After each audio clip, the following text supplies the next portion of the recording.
नमस्कार साथियों, आज की इस वीडियो में हम पढ़ेंगे 6 नवंबर 2022 का करंट अफेयर्स। चलिए शुरू करते हैं। आज का पहला प्रश्न बहुत ही इम्पोर्टेंट है।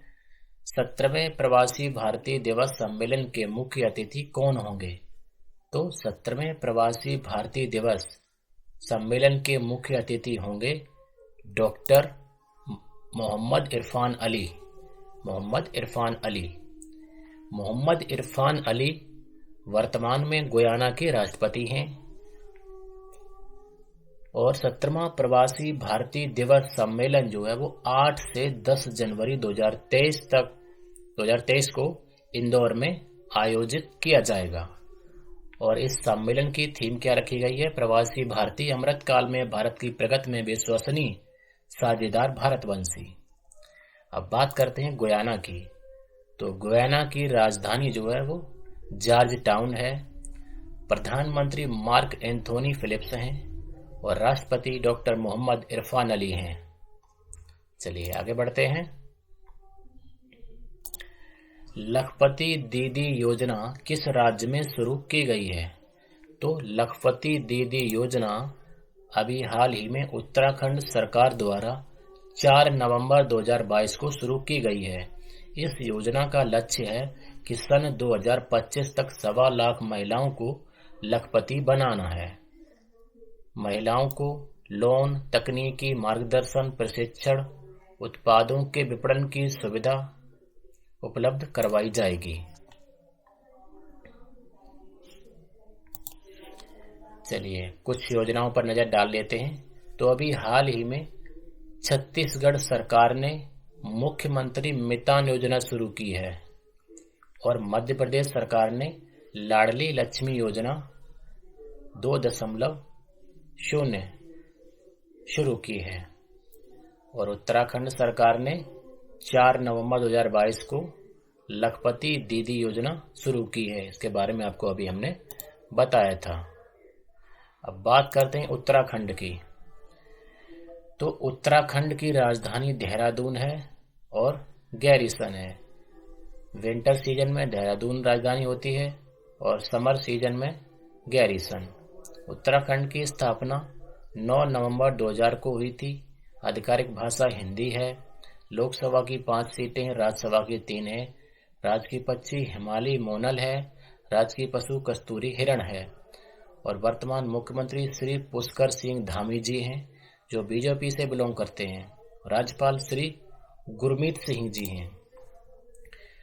अब उत्तराखंड से संबंधित करंट अफेयर्स देख लेते हैं। तो उत्तराखंड अगले साल से मेडिकल की पढ़ाई करवाने वाला दूसरा राज्य बना है। अगले सत्र से इस राज्य में मेडिकल की पढ़ाई हिंदी में करवाई जाएगी। थोड़ी मिस्टेक हो गई, यहाँ पे हिंदी लिखना भूल गए। और अभी 4 नवंबर 2022 को उत्तराखंड सरकार ने लखपति दीदी योजना शुरू की है। चलिए आगे बढ़ते हैं। तो जिस प्रश्न की हम बात कर रहे थे वह प्रश्न आ गया है। कौन सा दूसरा राज्य अगले साल से मेडिकल की पढ़ाई हिंदी में करवाएगा?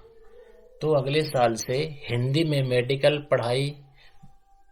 की पढ़ाई हिंदी में करवाने वाला राज्य कौन सा है? उत्तराखंड। तो उत्तराखंड राज्य जो है अगले साल से मेडिकल की पढ़ाई हिंदी में करवाएगा। अच्छा, उत्तराखंड तो दूसरा राज्य बना है। प्रथम कौन सा है? तो प्रथम है मध्य प्रदेश। चलिए आगे बढ़ते हैं। वर्ल्ड क्लास एस्ट्रो टर्फ मैदान का उद्घाटन कहाँ किया गया है? तो वर्ल्ड क्लास एस्ट्रो टर्फ मैदान का उद्घाटन अभी हाल ही में दिल्ली में किया गया है। अब कौन कौन से उद्घाटन या आधारशिला या नवीन स्थापना की गई है, इस पर एक नजर डाल लेते हैं। तो हरियाणा राज्य में विश्व का सबसे बड़ा सफारी पार्क बनाया जाएगा और मुंद्रा गुजरात में भारत का सबसे बड़ा पवन टरबाइन स्थापित किया गया है और दिल्ली में वर्ल्ड क्लास एस्ट्रो टर्फ मैदान का उद्घाटन किया गया है और गुजरात में विश्व का सबसे बड़ा पांडुलिपि ग्रंथालय भी बनाया जा रहा है और महाराष्ट्र का पहला इलेक्ट्रॉनिक विनिर्माण क्लस्टर रंजनपुर गांव पुणे में खोला जाएगा। और उत्तर प्रदेश में ग्रेटर नोएडा में भारत का पहला हाइपर स्केल डाटा सेंटर जिसका नाम है योटा D1 स्थापित किया जाएगा।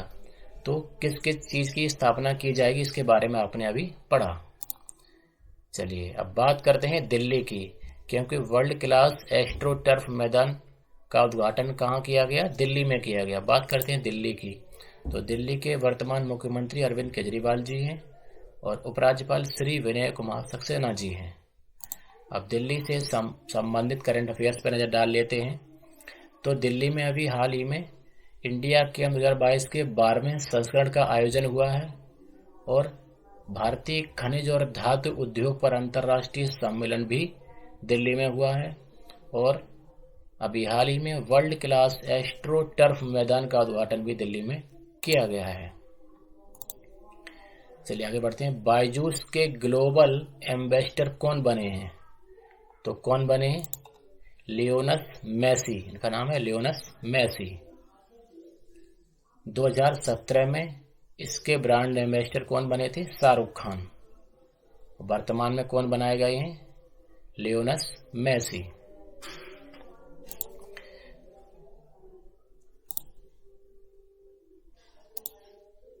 चलिए कुछ महत्वपूर्ण नियुक्तियां देख लेते हैं। तो Luiz Inacio Lula da Silva Brazil के नए राष्ट्रपति बने हैं। और डॉक्टर जी हेमा प्रभा गन्ना प्रजनन संस्थान जो कोयम्बटूर तमिलनाडु में उसकी पहली महिला निदेशक बनी हैं। अब बायजूस कंपनी जो है उसका मुख्यालय कहाँ है? कर्नाटक में है। कर्नाटक के वर्तमान मुख्यमंत्री श्री बसवराज बोम्मई जी हैं और राज्यपाल श्री थावर चंद गहलोत जी हैं। कर्नाटक से संबंधित करंट अफेयर्स देख लेते हैं। तो कर्नाटक में भारत का पहला एक्वा पार्क फिश म्यूजियम खोला जाएगा। और अभी कर्नाटक सरकार ने स्कूलों और प्री यूनिवर्सिटी कॉलेजों में प्रतिदिन 10 मिनट का ध्यान सत्र आयोजित करना अनिवार्य कर दिया गया है। आगे बढ़ते हैं। बाजी राउत राष्ट्रीय फुटबॉल टूर्नामेंट का उद्घाटन कहाँ किया गया है? तो बाजी राउत राष्ट्रीय फुटबॉल टूर्नामेंट का उद्घाटन जो है वो उड़ीसा में किया गया है। बात करते हैं उड़ीसा की, तो उड़ीसा की राजधानी भुवनेश्वर है। मुख्यमंत्री श्री नवीन पटनायक जी हैं। राज्यपाल श्री प्रोफेसर गणेशी लाल जी हैं। चलिए आगे बढ़ते हैं। किस राज्य में भारत का सबसे बड़ा पवन टरबाइन स्थापित किया गया है? तो कहाँ किया गया है? गुजरात में। ये अभी बनाया जा रहा है और इसे कौन बना रहा है? अडानी एंटरप्राइजेज लिमिटेड की स्वामित्व वाली अनुषंगी मुद्रा बिडटेक लिमिटेड जो है वो इसे बना रही है। बात करते हैं गुजरात की, तो गुजरात की राजधानी गांधीनगर है। मुख्यमंत्री भूपेंद्र भाई पटेल हैं। राज्यपाल आचार्य देवव्रत हैं। अब गुजरात से संबंधित करंट अफेयर्स देख लेते हैं। तो श्री मोदी ने गुजरात में दुनिया के पहले CNG टर्मिनल की आधारशिला अभी हाल ही में रखी है। और मुंद्रा कहाँ है? गुजरात में। तो मुंद्रा में भारत का सबसे बड़ा पवन टरबाइन स्थापित किया जा रहा है। और गुजरात में विश्व का सबसे बड़ा पांडुलिपि ग्रंथालय भी बनाया जा रहा है। चलिए आगे बढ़ते हैं। इंडिया पोस्ट पेमेंट बैंक ने कहां पर भारत का पहला तैरने वाला वित्तीय साक्षरता शिविर जिसे कहते हैं फ्लोटिंग फाइनेंशियल लिटरेसी कैंप, ये कहां शुरू किया है? तो श्रीनगर में शुरू किया है। चलिए कुछ करंट अफेयर्स देख लेते हैं। जयपुर में देश का पहला, अब जो पहली बार हुआ है उसको देख लेते हैं। जयपुर में देश का पहला कोचिंग हब विकसित किया जाएगा।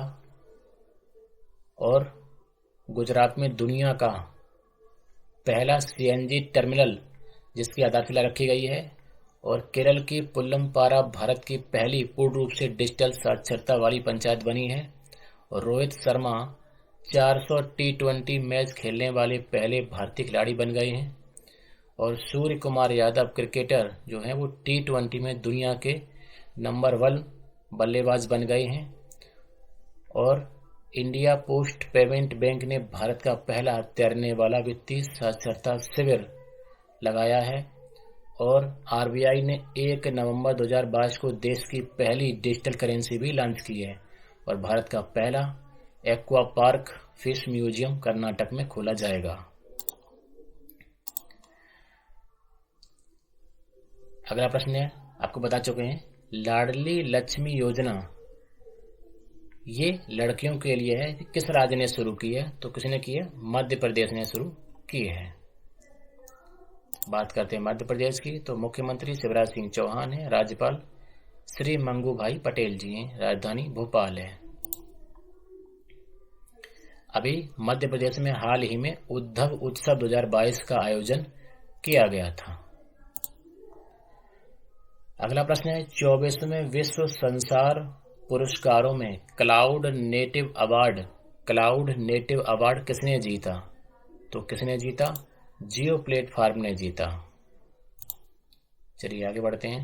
श्याम शरण नेगी जिनका हाल ही में निधन हो गया है, उनका संबंध किस राज्य से था? तो उनका संबंध जो है हिमाचल प्रदेश से था।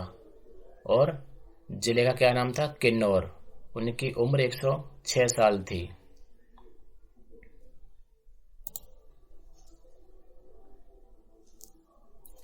चलिए अभी कौन कौन से निधन हुए हैं इनको देख लेते हैं। तो अभी लाल किले पर हमले के दोषी जो है मोहम्मद आरिफ को मौत की सजा सुनाई गई है माननीय सुप्रीम कोर्ट द्वारा। और स्वतंत्र भारत के पहले मतदाता श्याम शरण नेगी जिनकी अभी बात कर रहे थे, तो उनका अभी निधन हो गया है। और steel man of India doctor Jamshed ji का 86 साल की उम्र में निधन हो गया है। अब बात करते हैं हिमाचल प्रदेश की, क्योंकि श्याम शरण नेगी जी कहाँ के थे? हिमाचल प्रदेश के किन्नौर जिले के थे। तो हिमाचल प्रदेश की राजधानी शिमला है और धर्मशाला, 2 राजधानी हैं। मुख्यमंत्री श्री जयराम ठाकुर जी हैं जो बीजेपी से हैं। और राज्यपाल श्री राजेंद्र अरलेकर जी हैं। लोकसभा की 4 सीटें हैं, राज्यसभा की 3 हैं। राज्य की पश्चिमी ट्रैगोपन है, राज्य की पशु हेमतेंदुआ है। किस राज्य ने स्कूलों और प्री यूनिवर्सिटी कॉलेजों में प्रतिदिन 10 मिनट का ध्यान सत्र आयोजित करना अनिवार्य कर दिया है? तो किसने किया है? कर्नाटक ने किया है। बात करते हैं कर्नाटक की, तो कर्नाटक की राजधानी कहाँ है? बेंगलुरु। मुख्यमंत्री श्री बसवराज बोम्मई जी हैं। राज्यपाल श्री थावरचंद गहलोत जी हैं। राजकीय पक्षी नीलकंठ है, राजकीय पशु हाथी है। और कर्नाटक में भारत का पहला एक्वा पार्क फिश म्यूजियम खोला जाएगा। तो दोस्तों ये थे आज के करंट अफेयर्स के महत्वपूर्ण प्रश्न।